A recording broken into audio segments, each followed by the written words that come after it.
Hello and welcome to a very special bonus episode of Outdoorsy. I am your host, Madeline. This is the first bonus episode I am ever releasing to Patreon subscribers only. So if you are watching this, congratulations, you've made the club. No, but thank you so much for your support. I appreciate it so much. I want to make sure that the bonus episodes are worth the extra investment that you're making. And this particular topic today is one of those ones that people have been asking me to do forever. About a year ago, I started talking about this spreadsheet that I have. And as a type A girly, of course, it's, color coordinated, it's ranked, there's like a scoring system, all this stuff. But basically, I have this mega spreadsheet that has a list of a bunch of very popular and some smaller outdoorsy brands. And I've basically scored them and ranked them on different criteria that I deem important in order for me to feel like I am making smart purchasing decisions. So basically, I'll go over exactly like all the criteria and methodology and that kind of stuff to this spreadsheet before I dive into the actual results of the spreadsheet and share it with you all. Um, but first, let me just give a little disclaimer, right? Because I am not a professional journalist. I am not a sustainability expert. I am not a diversity expert. I am just like you. I am just a regular old consumer trying to make sense of how I can make sure that my dollars are going to brands that are valuing the same things that I value and not harming the community, the outdoorsy community as a whole, and our environment, right? So this ranking is purely subjective based on my personal beliefs and values. So there might be different things that like you value more or less than I do. And that's just the way it's going to go. Like that, I mean, this is not like an objective resource for you. This is very, very, very subjective. But if there is something that is like factually incorrect in here, please reach out to me and let me know, and I will get this spreadsheet updated. I actually have a form you can fill out if there's like a brand I'm missing, and you want to have covered in here. If there is incorrect information or information you want to have added to one of these, like let me know. There's a little form you can fill out in the show notes. So, um, in an ideal world, I would love to update this list on a regular basis. So, I will be updating it whenever I get new information. And since you all will have access to this spreadsheet, it'll also be live for you. So those updates will be reflected. So, yeah, the other disclaimer I'm going to add is that this is not supposed to be like a super involved, super in-depth deep dive into each one of these brands. I simply just don't have the time or capacity to do that or the expertise. Like I was saying before, I am not an expert on any of these things. This is just from stuff that I have seen on Google. I've probably invested like 15 to 20 hours in building out this list. I certainly could spend more, but I got minimal time on my hands. So if you are looking for something that's like more in depth, I would do that research on your own. So this is just kind of like a jumping off point for you to make more informed purchasing decisions in the future. But I still encourage you to like do your own research if that makes sense. Um, and not in the way of the like anti-science way. I hate when people say, do your own research. It's like, no, you should listen to the experts, but like go find those people because I am certainly not an expert. This is just like me making this resource for myself, and I hope it's useful for you. So, how do I define inclusive and ethical is subjective again. Those two words are very broad. They can mean a lot of different things. But for me, I wanted to basically assess all of these different brands on several factors that then bubble up into a larger picture of being inclusive, ethical, sustainable. So, again, there are obviously so many other factors that play into whether a brand is ethical or not, such as like if they engage in union busting activities. But for the sake of simplicity and sanity, I've narrowed it down to these high level categories. So the first is leadership diversity. So they are going to get a point if they are founded, owned, or led by women or a non binary person. So anybody who is not a cisgendered man. They're going to get a point if they are BIPOC, founded, owned, or led. So anybody who is not white.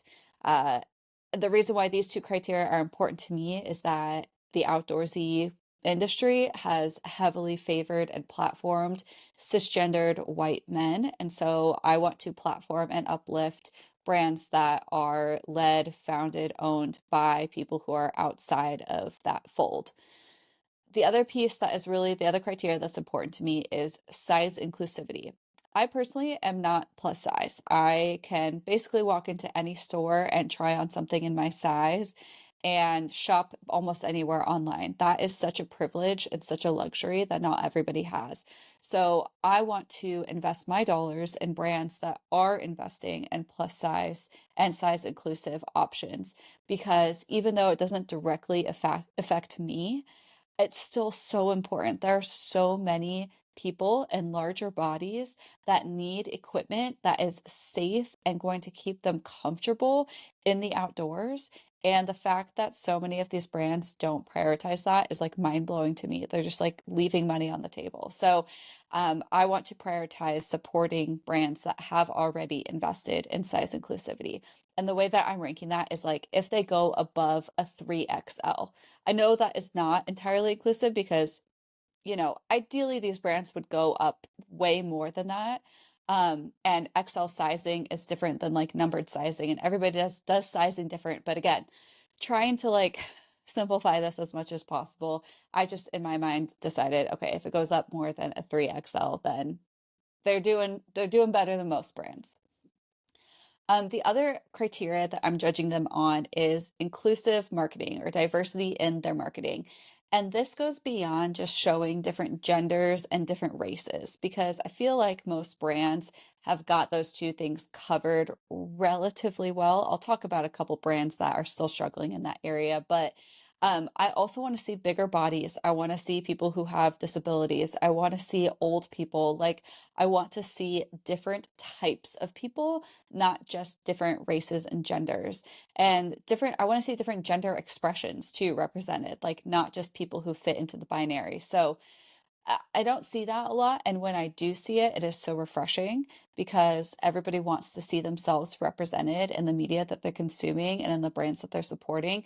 And I think it's really important. And I think it's something that brands should be investing in. So if they've got that down, if they've got good representation outside of just simply showing men and women and, throwing in a couple of people who are BIPOC, like if they're going above and beyond, they get a point for that. Sustainability pledges. So a lot of these brands are going to have web pages where it's documented talking about their sustainability efforts. This is obviously really important to have because we need to know what they are doing on their end. However, I will say there are a lot of brands that have documented sustainability pledges or, efforts that have been clearly documented and reported on, that are not actually doing what they say that they're doing. And so that's when the final criteria that I have on here comes into play, which is the good on you score. This is a website that basically ranks different it basically identifies like if they actually are executing on their sustainability pledges. So they've done the research and looking into what's actually going on and have basically rated if they are good, bad, doing okay, but room for improvement, or just like really, really bad. So they have like a different scoring criteria. So I've included that here too. So I've given them 1 point for a good rating, -1 for a rating of we avoid. Anything else, I think I didn't give any points to because it was just kind of more neutral. So that's the criteria. Again, I'm going to show the spreadsheet in just a second, but um, while I strive for comprehensiveness with this list, I do want to acknowledge that no brand is flawless. And again, this evaluation is highly subjective. So there probably are going to be differences in opinion here on how you would rank these different things. But my ultimate goal is to like share this information in a way that enables you to align your values with more informed shopping decisions. So if you agree with this, awesome. If you disagree, and you want to shop somewhere that's like ranked low on the list, that's totally fine. I'm not telling you like have to shop somewhere else or like you're a bad person if you shop at one of the places that like are lower down on my list. This is just to help you be more informed. Um so yeah. So in terms of like how this list is organized, I also have a stamp of approval, which I'll explain in a second, and then their score. The score is based on that criteria that I just outlined, all those different factors. They all get 1 point for meeting each of those. So they'll have a cumulative score of like, anywhere from 0 to 6. Uh, there's also the stamp of approval. So this is where kind of the subjectiveness comes into play here, because a brand might have a high rating, like a high score, but then they are doing shady stuff in other areas of their business, right? Like I will dive into this more, but REI is the example that I'll give. They are really great, mostly across the board, have great products, good, size inclusivity, overall, like a shining example of a sustainable, ethical brand. However, they have been engaging in union busting activities, and that just doesn't sit right with me. So they get a on the fence stamp of approval. They don't get a stamp of approval. They don't get a, big old stamp no, but I'm on the fence about them. They need to work on some things in order to get my stamp of approval. So that's where you'll see that come into play, is kind of these intangible things that maybe don't fall into the scoring criteria. And I'll go over what those are for different brands.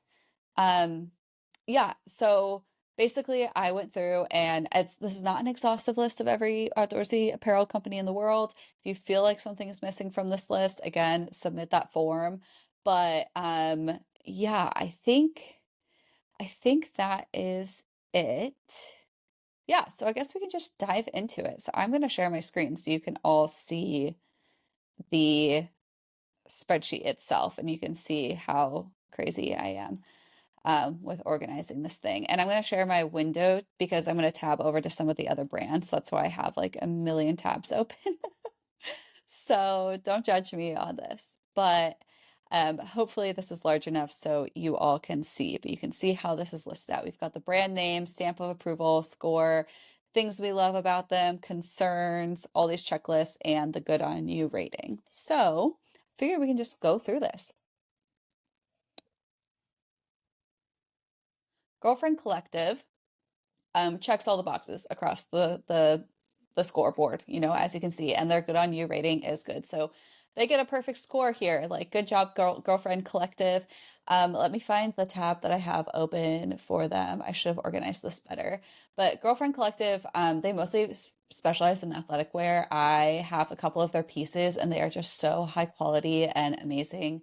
Yeah, I cannot say enough good things about Girlfriend Collective. So good on them. They have a bunch of inclusive sizing as well, and they go up to 6XL. They've got great representation in their marketing, incredible sustainability efforts. Every year they publish like a sustainability report about like how they actually did that year, which I really appreciate that transparency.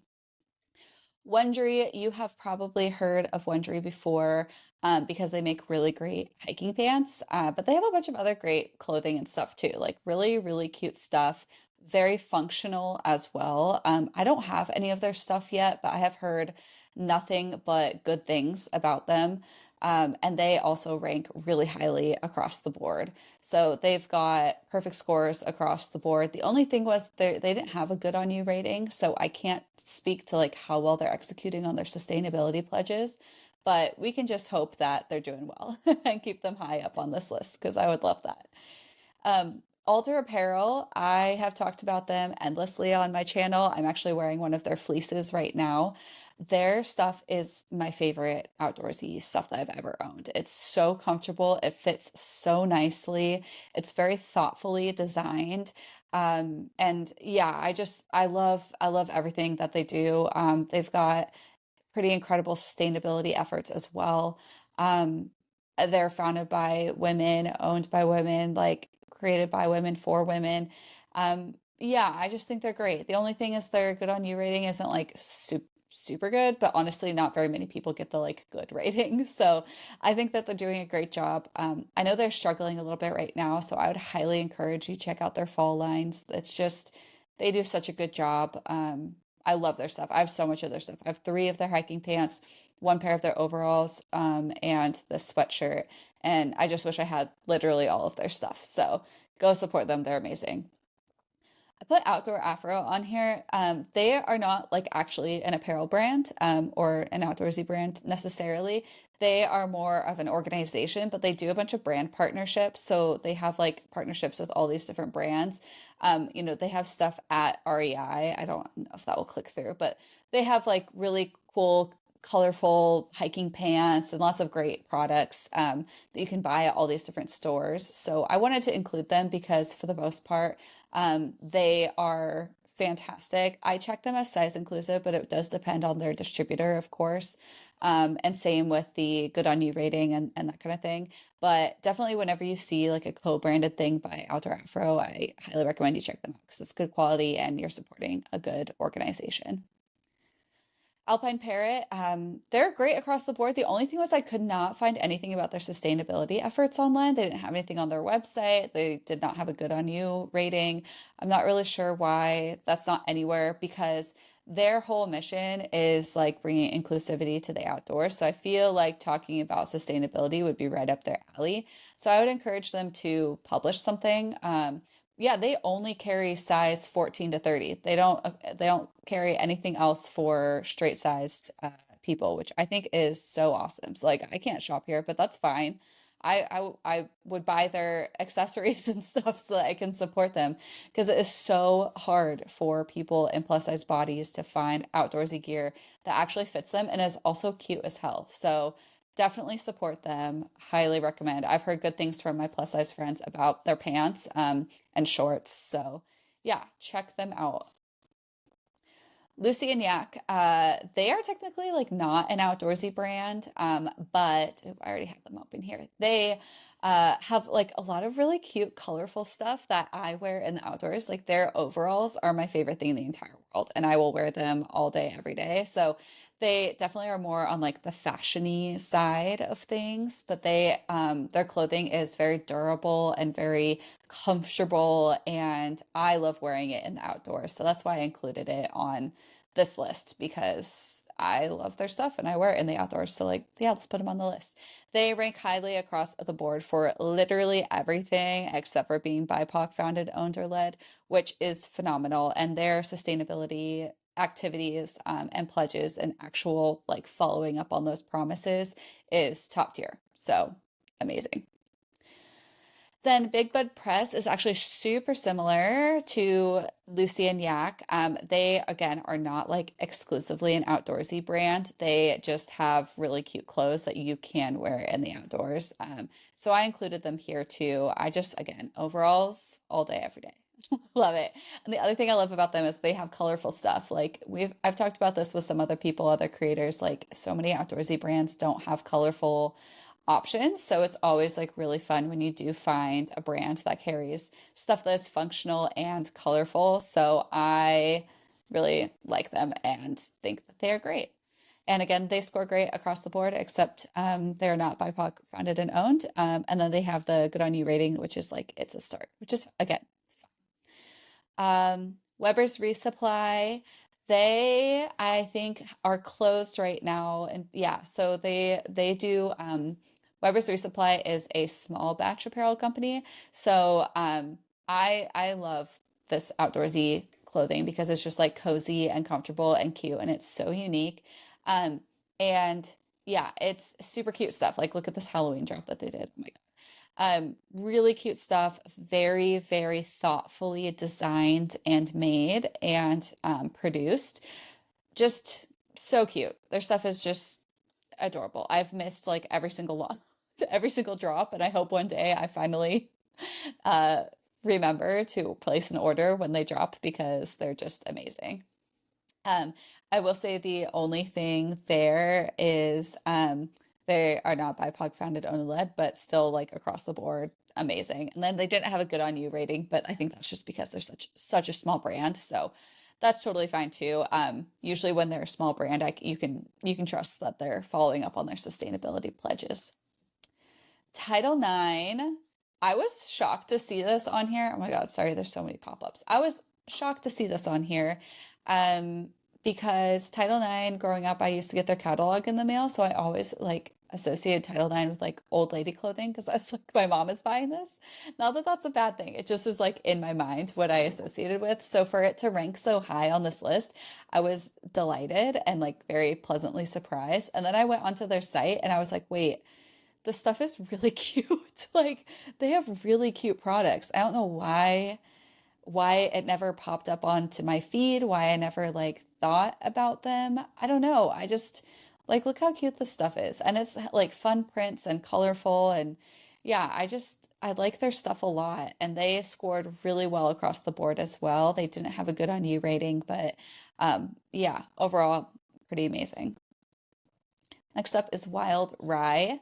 They have super cute stuff. Like so cute. Like actually trendy, cute outdoorsy gear that you like want to wear. Their stuff is like a little bit more on the pricey side, but that's because they have great efforts across the board in terms of sustainability and diversity and that kind of thing. So across the board, again, they scored really, really well, and I hope that I can buy from them sometime soon. Nara, you have probably seen them because they are all over my social media, probably all over yours, but they are the brand that does like the zipper around the privates. So for anybody who has to squat when they pee, these pants, there's bike shorts, pants, leggings. If you have to squat when you pee, you know how annoying it is to have to go out when you're in the outdoors. They basically have developed technology to get around that issue. So you just unzip around your privates, you move your panties to the side, and you do your business. You don't have to get completely butt naked to go pee outside, which is just amazing. Oh yeah, you can see the zipper here in the on the window here. So I haven't had a chance to try their stuff, but I have heard really good things from some of my friends who have tried their leggings and their shorts and their pants. So highly recommend checking them out. I also just have loved following this brand over the years because I've seen them grow and go through a rebrand and yeah, they're doing good stuff. Coalition Snow. So this is one of those brands that I had never heard of before because I'm not really into snow sports because it has always been too expensive for me to get into. But I was pleasantly surprised to find this brand. And they mostly focus on like outdoorsy stuff. So they've got skis, they've got apparel, they've got snowboards, they've got all sorts of stuff. I think the only thing that I wasn't super pleased about was like their sweatshirts and clothing and stuff doesn't go up to extended sizing. So it could be more inclusive there, but overall, their like whole shtick is talking about how they want to make the outdoors more inclusive. And one of the things I thought was like so interesting, I don't know if they've maybe removed it. Oh yeah, this brand has an OnlyFans, and I was like looking around on their website, and I was like, what the hell is this OnlyFans link here? And I clicked through, and I was like, oh my God, I'm gonna get arrested for opening this. But I actually did subscribe just to see what they were posting because I was so curious. I was like, what on earth? And you can see in this in the little cover image here, like that's kind of the vibe of the OnlyFans. It's like a very like more tasteful but like empowering women loving their bodies in the outdoors, and it's just like really refreshing and delightful, and I was like very pleasantly surprised to see that, so I thought that was really cool. um okay, I love where's their tab here? I know I have it open. Okay, I love Ewer. I have one of their treasure dresses, which is like one of my favorite pieces of apparel that I own. They have beautiful, beautiful clothing. And what I'm showing you right now is like their resale or like recycled marketplace. So they are all about sustainability efforts. Everything that they make is like very small batch, very high quality. But yeah, they have a whole resale marketplace for worn and used goods, which I think is awesome. Um, and the only gripe I have about them, which is like such a bummer, is that they're not super size inclusive. So I think that if they invested in more extended sizing, they would have a huge market for that. Like I've had a lot of creators And people in my audience reach out to me when I've been wearing that dress and ask, are they offering this in larger sizes? And I wish I could say yes, but as of right now, they're not. But they're a really small brand, so I'm hopeful that like as more people support them, they can invest in extending their sizes. Next up, we've got Skeeta. Everybody knows Skeeta, I think, but because they have like the really iconic printed hats. They are super well known for these hats. I have a couple of different ones and I just adore them. But yeah, I love all their stuff. They're mostly known for selling accessories, but they do have some apparel. So if you go, they have like pants, spike shorts. These pants look so comfortable. I really want a pair.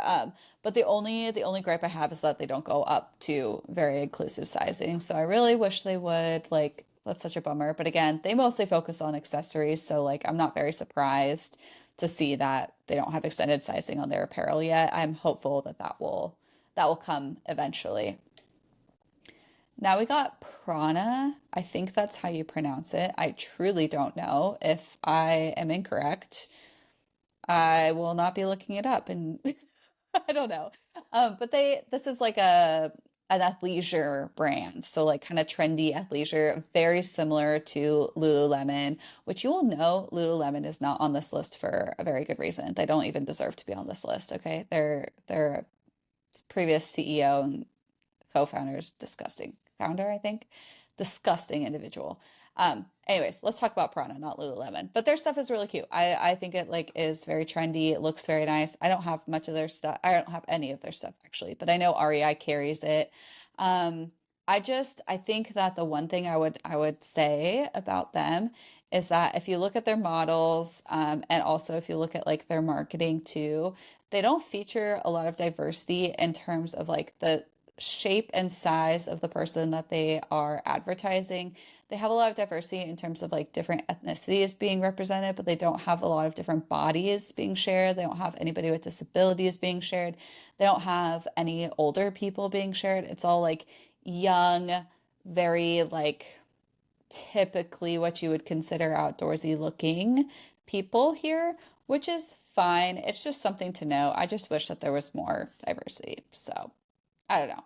And the good on you rating is pretty good. So we'll give them that. Toad and Company. Where's Toad and Company? I had them up somewhere. I have too many tabs open, you guys. If you're listening to the audio episode, I'm sorry. You are not missing anything right now because I'm just going through different tabs.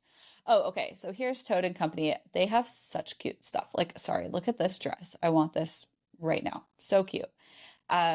I love their stuff. It's really, really cute. If you go and click in, you will see the only bummer is that they don't go up to any extended sizing. Like the fact that the biggest size they carry is an XL is absolutely insane to me. I don't understand that.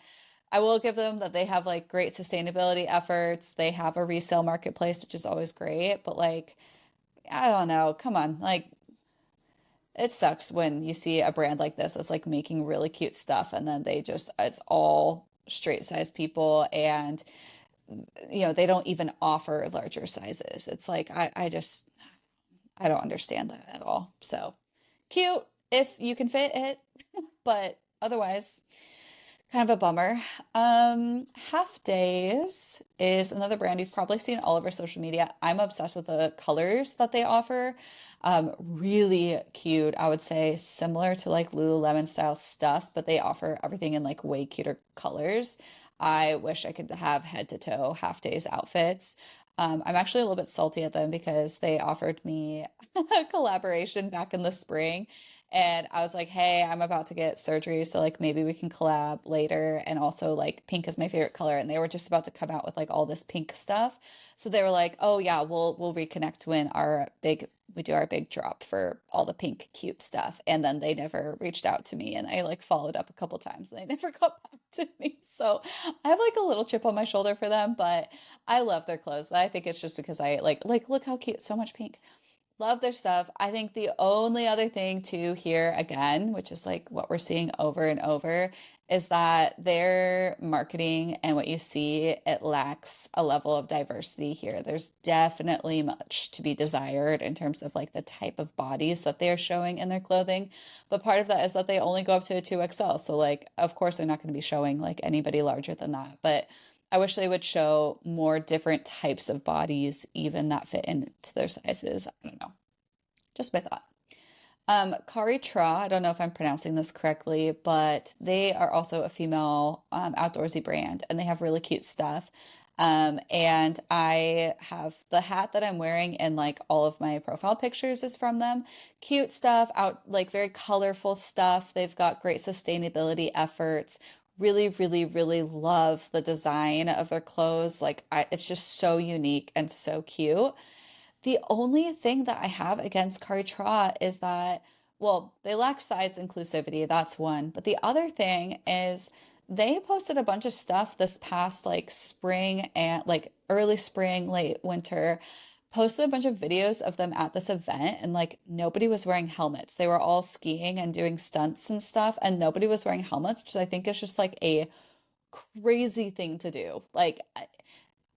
I think that if you are a brand, if you are an influencer, if you are anybody who is in the public eye, you have a responsibility to set a good example. And if you are doing stuff that is like blatantly dangerous, you are setting a bad example. And I called them out on it and I was like, hey, like I just bought stuff from you and like really want to support you, but I can't get behind this, and made a video about it, and they never responded. They like deleted a bunch of comments on their videos, being like, "Hey, helmets are cool." So that's the kind of thing that kind of gives me shady vibes. So like, yes, I want to support them because maybe their marketing person was just being stupid. I don't know, but it made me definitely think twice about supporting them. Um, let's see, we've got Houdini Sportswear here. Again, they kind of focus, I think, more on like snow sports and snow apparel. But they do have hiking stuff. They have stuff for like other outdoor activities. I don't know why this isn't loading super well, but I had never heard of them before. Someone recommended them, but they do lack size inclusivity and diversity in their marketing from a like bodies standpoint. So that's a bummer. Scenic, I actually have a head to toe outfit from them. I absolutely love it. I have this like this head to toe pink outfit. So cute. The only thing I would change is like the belt is not super well designed. It like doesn't hold for some reason. It just comes loose. But aside from that, I hate wearing shorts that are not bike shorts because my thighs rub, but these shorts I love. And this top that I have is so comfortable and cute and supportive. I love their stuff. It's so cute. And from a marketing perspective, like their marketing is really great. I would say the bummer is that they don't offer any extended sizing and therefore they don't have a ton of diversity of bodies in their marketing, which is like such a bummer. So I would definitely recommend to them, even though they are a small brand, like invest in that early because people will get behind you and rally behind you if you make an early investment in this. So, outdoor voices, here's where again, some of these like concerns and abstract things kind of come into play because across the board they rank pretty well, but then the good on you rating is bad. And then they did some crappy stuff to their employees. I don't know if you all heard about this, but they recently laid off like a ton of workers from their brick and mortar stores. And the only way these workers found out what was going on was they like literally showed up to work and the doors were locked. So that to me, if you are treating your employees poorly that way, that to me indicates that there's other issues going on in the organization. That's just not an isolated event. That's an indicator of something more insidious going on. So for me, I'm not a fan of supporting them. However, I will say that they do have a wide range of sizes.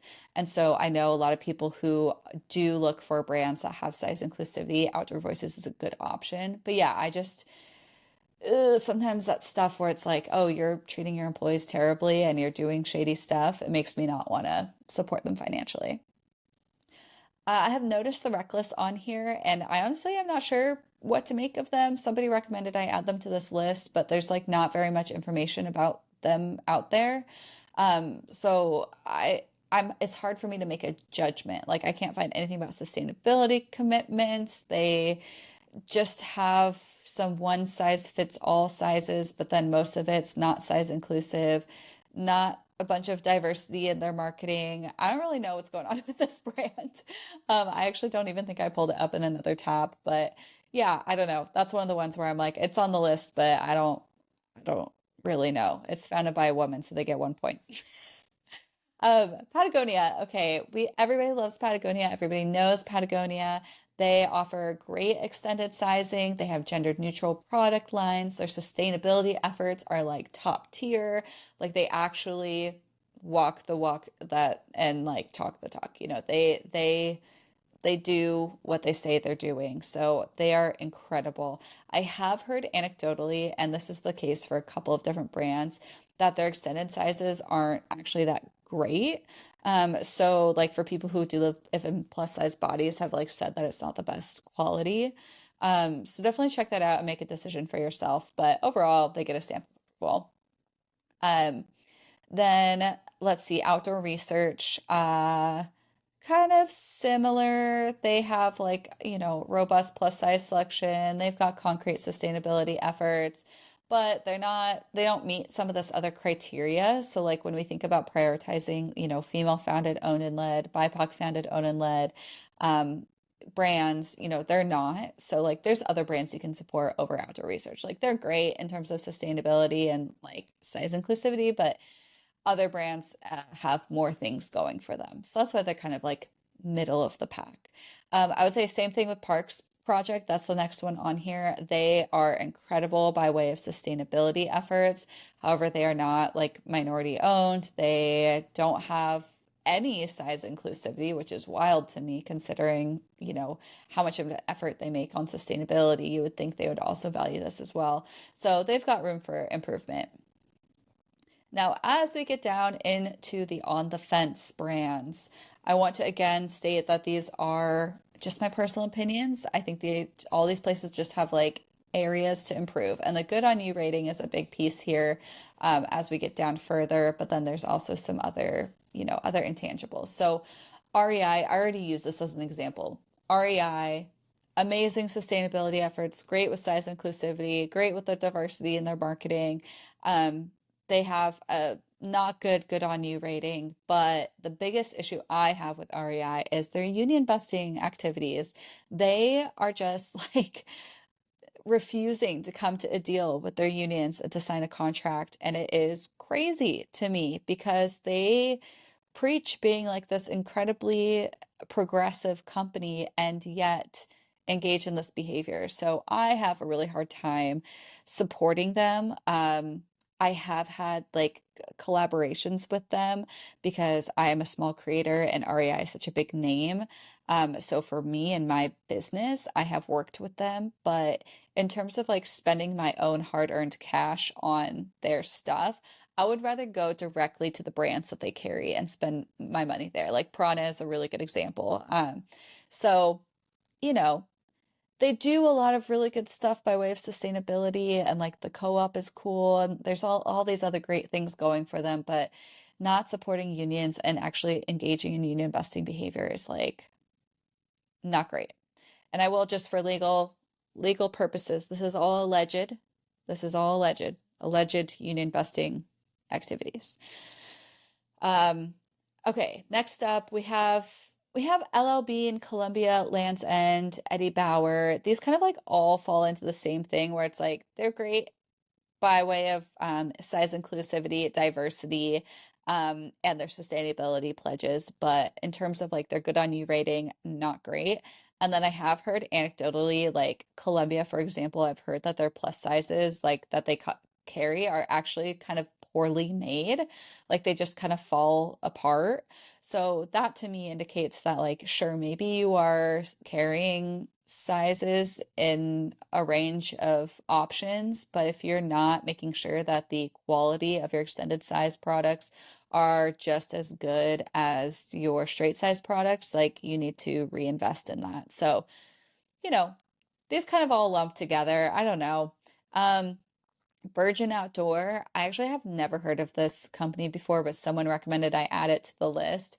They don't really like make the mark across any of these things. They're not minority owned. I don't know, they don't have extended sizing. They're not super inclusive in their marketing, and their good on you rating and sustainability efforts are like, fine. Um, the same could be said for Mammoth. This is another brand, like they do a lot in terms of their sustainability pledges and efforts there, but like everything else, they're not doing great at. Um, they create cute, like outdoorsy accessories, and have great dedication to sustainability. They don't have a good on you rating, so I can't say if they are actually delivering on those pledges, but they only offer for their clothing, they only offer up to double XL, which again is not enough. So if they do continue to expand into apparel, like I would definitely encourage them to invest there. Topo Designs, again, they do great work by way of sustainability efforts. If they deliver on it, I'm not sure. They don't have a rating. There's not enough information out there, but they don't have size inclusive clothing and they lack diversity in their marketing and they don't meet any of these other criteria. So, they're lower on the list. Stio is like the exact same. Woodline Apparel, they're not ranked here. I know I'm talking about them like almost last, but please don't take that as that they are like at the bottom of the list. I just haven't ranked them yet, but I think they're going to rank really high in the list. They are a female founded and owned brand. They've actually sent me some stuff in the past, and their founder is lovely and so thoughtful. And so I think that they're going to nail it across the board. I just don't have the data yet, so I will update the spreadsheet when I get that data and let you all know. So don't think that this is me rating them bad. I just haven't rated them. Cotopaxi down here is like one of those brands that I'm like, nope, I'm not even going to entertain supporting them. And that is for one main reason and a couple of other reasons. Cotopaxi is known for carrying like really cute, colorful stuff. So I know it's kind of a shock that I would not support them. And their sustainability efforts are like phenomenal. And people have posted a lot about them, written a lot about them. But the biggest thing is that they are owned and um, founded by a man who is Mormon. And he's on like a 3 year long mission trip right now. And I don't know if anybody knows much about the Mormon faith, but you are required to give 10% of your income to the Mormon church, or the Church of Latter-day Saints. And that's just not something I can get behind because the Mormon church has done a lot of harm to marginalized communities. And so the thought of 10% of my purchase going to a church and a religion that has actively harmed the communities that I belong in and the communities of people that I love makes me cringe and it makes me really sad. So, like, no, thank you. I have no interest in supporting them. I also will say that, like, I've paid attention to their marketing and stuff because I've been curious to see if, like, this has come up, if they've addressed it, anything like that. They, like, have posted some pretty problematic stuff, like, at least a couple of videos that were, like, very explicitly ableist and ageist. And I actually called them out on it, and they didn't do anything about it. They kept the video up for so long. And then finally, when my video calling them out started to pick up more traction, they just deleted the video. But they didn't like respond to it in any kind of way. They didn't like make an effort to include more people of different ages and abilities in their marketing. Like nothing was done about it. They just were like, oopsies, we got caught being shitty. Let's delete it. So yeah, I just stuff like that is indicative to me that like they're not a good brand and that they are doing not so great stuff in the background. So I don't support Cotopaxi, never will. Um, make up your own choices there. But yeah, that's the list. I again am gonna share this spreadsheet with you all if I can figure out how to do that. Um, if you're listening to the audio episode of this, I'm sorry because I was talking about a lot of stuff that was like visual only.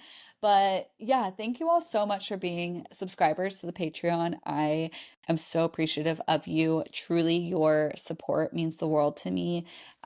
Without it, I would not be able to be producing this and continuing this into a season two. So thank you. And I hope this was useful and helpful. And please let me know if there's any brands that I should add to this list or any additional information you think should be added to this. Like, I would love for it to be kind of a collaborative project. And yeah, I hope this was helpful. So until next time, I hope you get out there in whatever way feels good to you. And just remember that you belong out there.